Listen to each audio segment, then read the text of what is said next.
Hello, so today I'm super excited to show you what I picked up from the garden center the other day, all the houseplants that I picked up.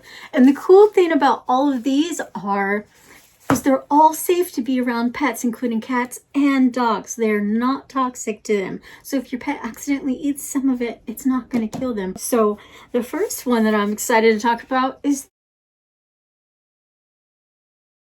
Chamaedorea elegans, the Neanthe Bella palm, which is otherwise known as the parlor palm. It comes from southern Mexico or Guatemala. It takes low light, so a north-facing window would be perfect for this, and it needs well-draining soil, and it likes soil that is acidic to neutral. And I think this is so cute, and I was super excited to find a palm that was not toxic to animals. And I'm not going to repot this up because it doesn't look like it needs to. It's not quite so big. The roots underneath, I can tell it's pretty loose. So I'm not going to pot this up into a bigger pot today. I'm just going to stick it right now into this little terracotta plant. I think eventually, it would look kind of cute in this little green checkerboard, but this is still a little bit too big. The next plant that I'm going to talk about is the polka dot plant. I love this plant. It's probably one of my favorite houseplants. This is the Splash, and this, you can see it's very wet. I've just recently watered this. So this one is safe for animals as well, and I think it's so pretty. I mean, look at how pretty that is, the pink and the spots. I just love this plant so much.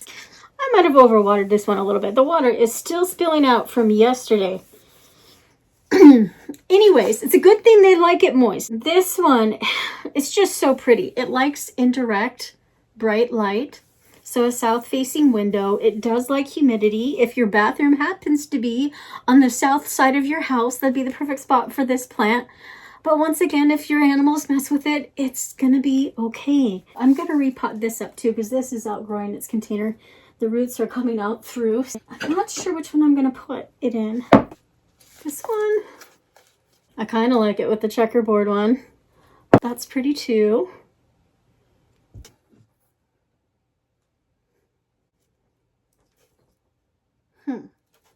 Vote in the comments for which one you want it potted up in, because I'm going to pot this one up later because I thought I brought the regular potting soil in here, but it appears I did not. So I will have to pot this one off camera. But honestly, I think I'd like it in the checkerboard one. But what's your vote? Let me know in the votes. This blue one, black and white flowered, green and white checkered, or the pink bubble, or the solid green. Let me know in the comments. Okay, so this next one I'm going to talk about is a Haworthia limifolia.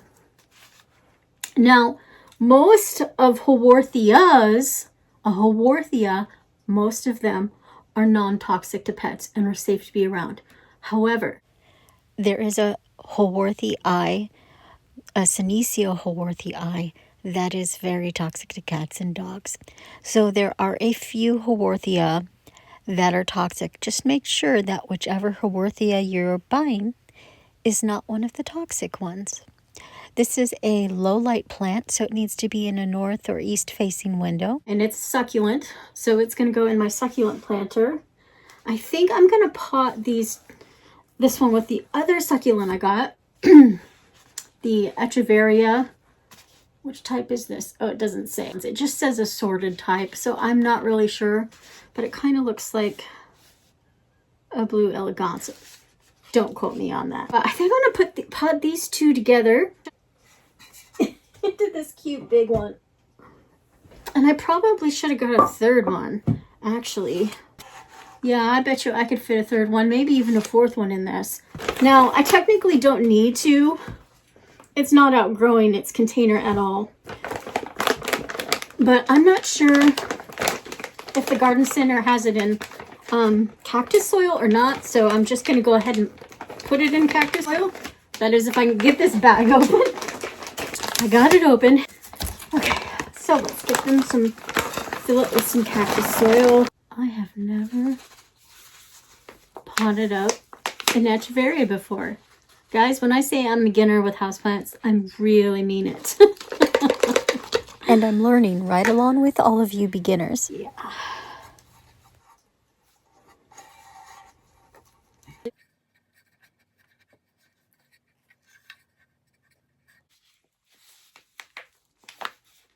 This one, none of these are very well rooted in. Now, as I say that one, this one actually has quite a bit of decent roots in it. Despite the fact that this has fairly long roots, it still isn't like rooted in well. As in, all the dirt around it is falling off of it super easily. As you can see, I'm going to need to get a little brush. Okay, so there.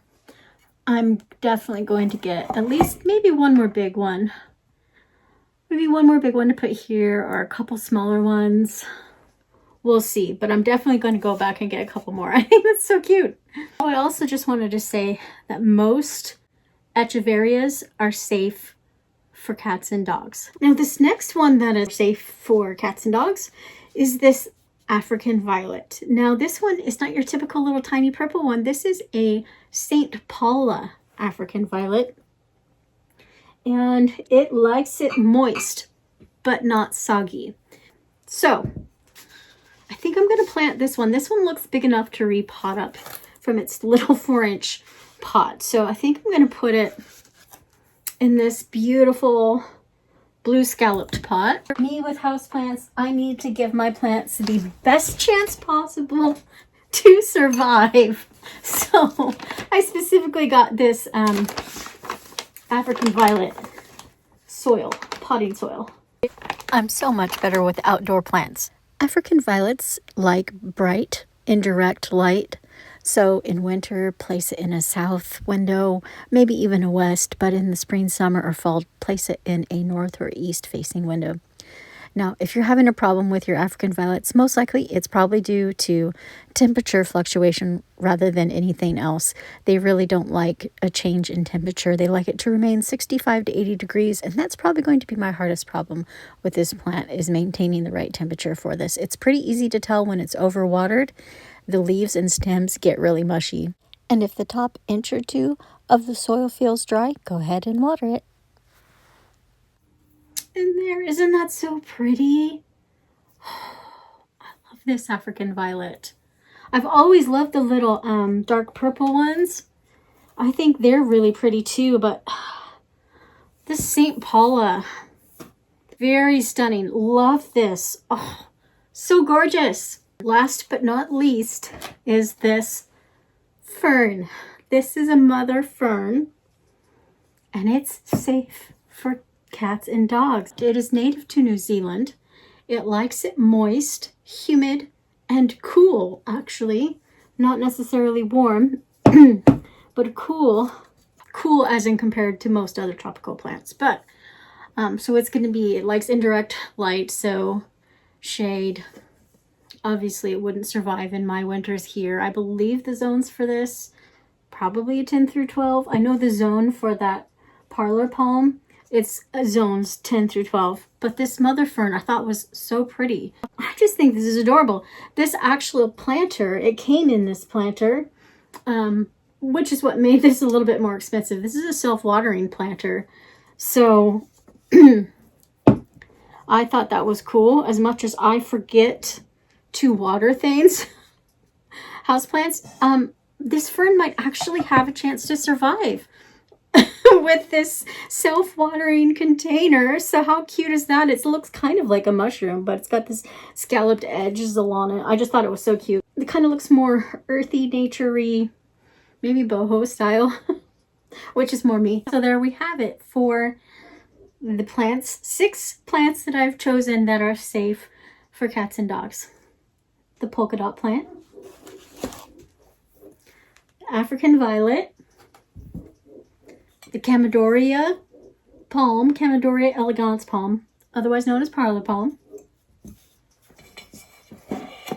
an echeveria and a haworthia. And then the mother fern. Thanks for watching, and please don't forget to vote for which planter for the polka dot plant. That's it for today. I hope you guys enjoyed, and until next time, feed the pollinators for me.